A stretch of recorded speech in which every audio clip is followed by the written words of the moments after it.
So, Amy Pond. Beloved Doctor Who character, played by future daughter of Thanos, Karen Gillan, has one of the most complicated story arcs of any character on the show.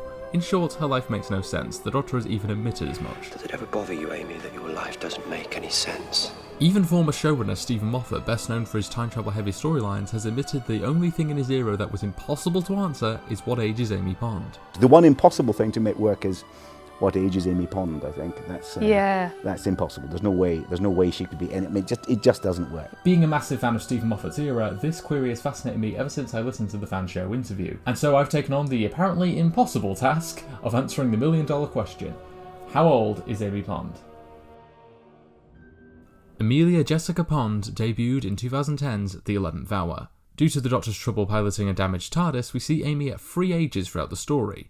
The following episode, The Beast Below, establishes that she was 7 when she first met the Doctor, and with the events of the previous story elapsing over 14 years, that makes Amy 21 years old throughout Series 5. As someone who first watched these episodes at the age of 8 and 9, the fact that I'm now the same age as Amy is slightly terrifying. When she's taken to decide the fate of the Star Whale, the automated voice from the computer claims that by the time of Starship UK, circa 31st century, Amy is 1306, but for some reason the screen displays her age as 1308. While this is probably just something missed during editing, I mention it because it's the first contradiction when it comes to Amy's age in the show.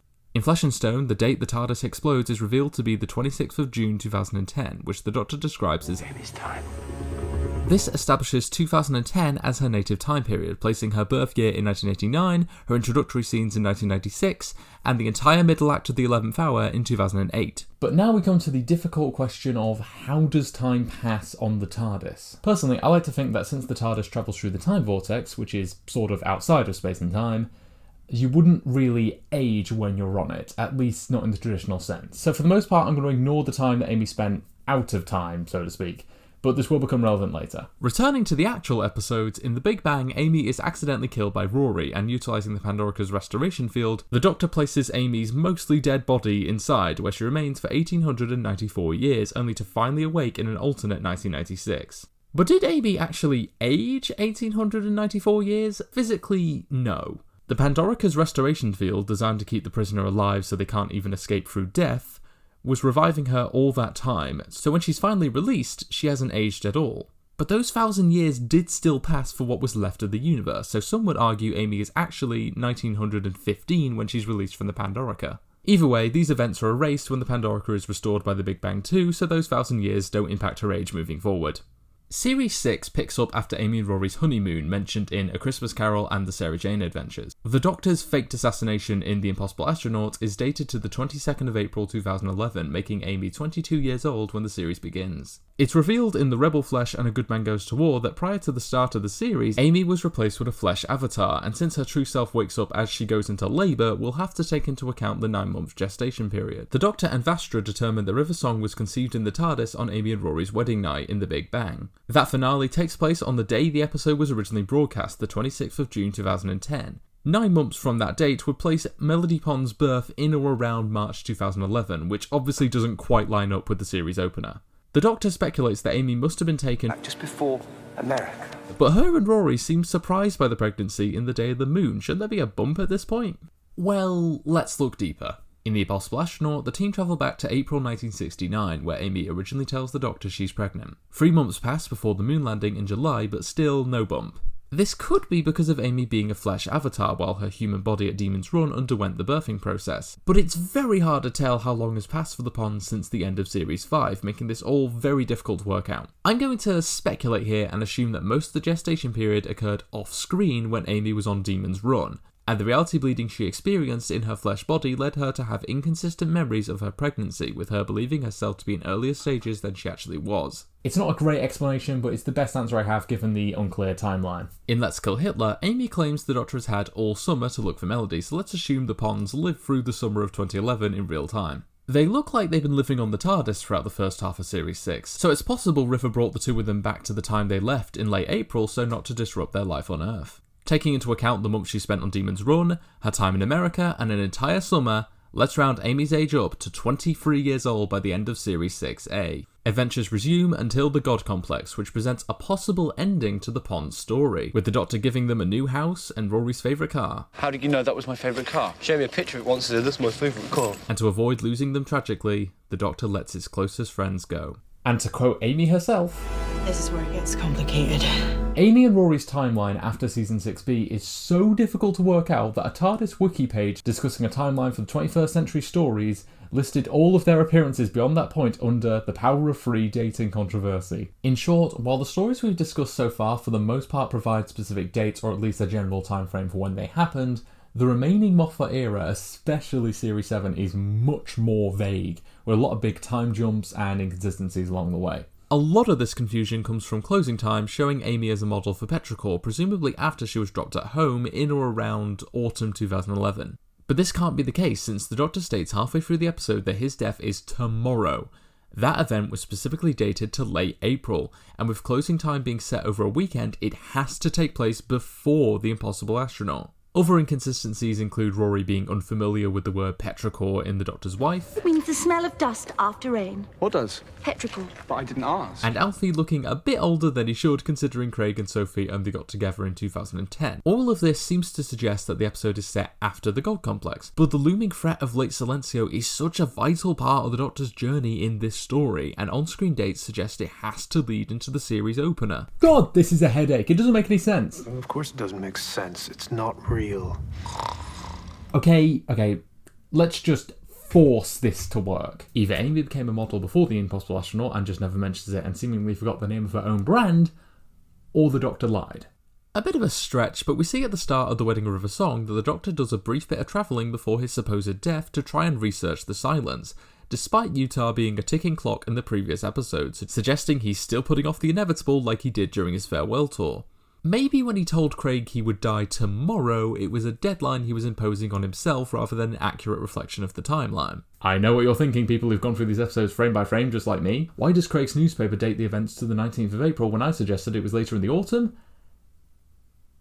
Moving on. If you're confused, 1, I don't blame you. 2, here's a recap. Amy is 21 throughout Series 5 and roughly 22 to 23 years old in Series 6.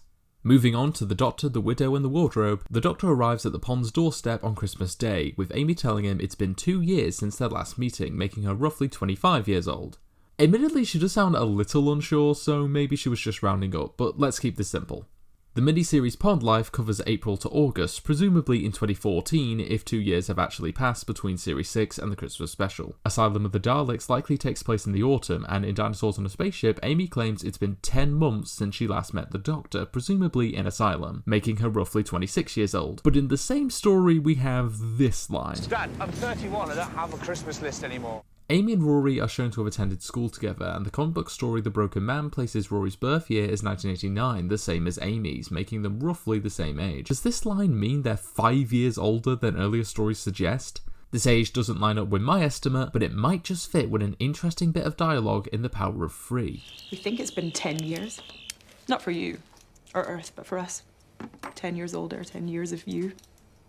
On and off. This one line throws the entire timeline into question. And with Amy and Rory being 21 in Series 5, obviously 10 years on from that would line up with them being 31 in Dinosaurs on a Spaceship. Amy also makes it clear that these 10 years haven't passed for Earth or the Doctor, just her and Rory, suggesting this decade is made up from the time they spent on the TARDIS, all those weeks, months, years worth of travelling with the Doctor on and off. If my early estimates are to be believed, Amy has aged at least 5 years since the 11th hour, so maybe there were 5 more years of travelling outside of Earth time. But now we get to the complicated issue of when these stories are actually meant to take place. Taking into account the 2 years line in The Doctor, the Widow and the Wardrobe, the 4 months of Pond Life, and the 10 months since Asylum, that would place The Power of Three somewhere in 2015. The Shakri invasion lasts for a year, so presumably ends in 2016. But this can't be the case, since this story shows the Doctor and Kate Stewart's first meeting, and they're fairly well acquainted by the Day of the Doctor, which is believed to take place in 2013. Have we got the timeline completely wrong? I'll be honest, I don't know how to fix this continuity issue. Even the TARDIS wiki can't quite reconcile it. Maybe it has something to do with the Black Archive's memory filters in the Day of the Doctor. Maybe Amy's 2 years line actually referred to how long it had been since Series 5. I don't know.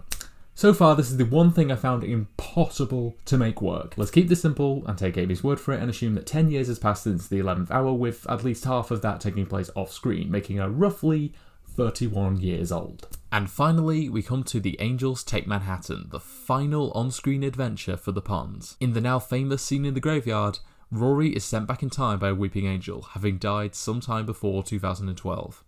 Not wanting a life without him, Amy finally bids goodbye to her best friend and daughter and allows the angel to trap her in the past. It's never said in the episode what year they were sent back to, but P.S., the unfortunately never filmed coda to the episode, confirms that Amy and Rory found themselves back in 1938, 50 years before they were born. Her gravestone confirms that Amelia Jessica Pond passed away at the age of 87, 5 years older than Rory. Final recap to answer the question Steve Moffat rightfully thought impossible. Amy is 7, 19 and 21 in Series 5, around 22 to 25 in Series 6, and suddenly 31 to 32 in Series 7. And in a way, I kind of love the fact it doesn't work. For as much as some fans and reactionaries like to moan the Doctor Who's canon was destroyed by episodes like The Timeless Children, the show has been a continuity mess for almost the entirety of its run. The dating of the unit stories, the Doctor being a human, then a Time Lord, then half-human, then a completely unknown species, and what even is the timeline for the Daleks? These are just a few of the various retcons and lore-changing developments the show has seen. And Amy is far from the only companion to have an inconsistent timeline. Clara's age is also difficult to keep track of with the unclear time jump between Series 7 and the anniversary specials. River Song's timeline is famously convoluted, and Mel doesn't even have a true introduction, at least on screen. And as annoying as some of these continuity issues can be for fans, in my opinion, it just makes the show more interesting. And God knows, with the amount of comics, audio dramas and books that have been made in the Doctor Who universe, even when something doesn't work, like Amy's age, there's enough material that you can kind of force it to work. Even the timey-wimey life of Amy Pond inspired a lot of speculation within the fandom, with her final appearances even spawning a whole fan theory that Series 7A was presented out of order. This popular reading, seemingly originating from an article by Laura Byrne and expanded by Cultbox's David Lewis, posits that following The Angels Take Manhattan, a lonely and heartbroken Doctor decides to travel back along Amy and Rory's timeline and have further adventures with them in any gaps he can find. This not only explains things like the Doctor mentioning Rory leaving his charger in Henry VIII's ensuite in a town called Mercy, despite them not meeting the monarch until the Power of Three, and the infamous flickering lights motif in Series 7A, which Lewis explains as an energy surge created by the Doctor repeatedly crossing the timeline, but it also gives these stories a whole new layer of tragedy, especially the Doctor's speech to Amy by the Thames. I'm running to you and Rory before you fade from me.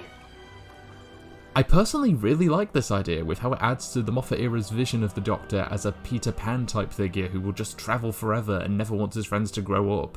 And all of this from a few on-screen inconsistencies. Karen Gillan's time on Doctor Who doesn't fully make sense. I've just spent 3,000 words explaining that, but that's why I love this show. Fans can see patterns in things that aren't there, and long may they do so. It just makes the universe even bigger. It's why I find myself revisiting these particular episodes so much. There's just so many details and little lines that suggest a bigger adventure we'll never get to see. As Amy's Doctor once said, We're all stories in the end.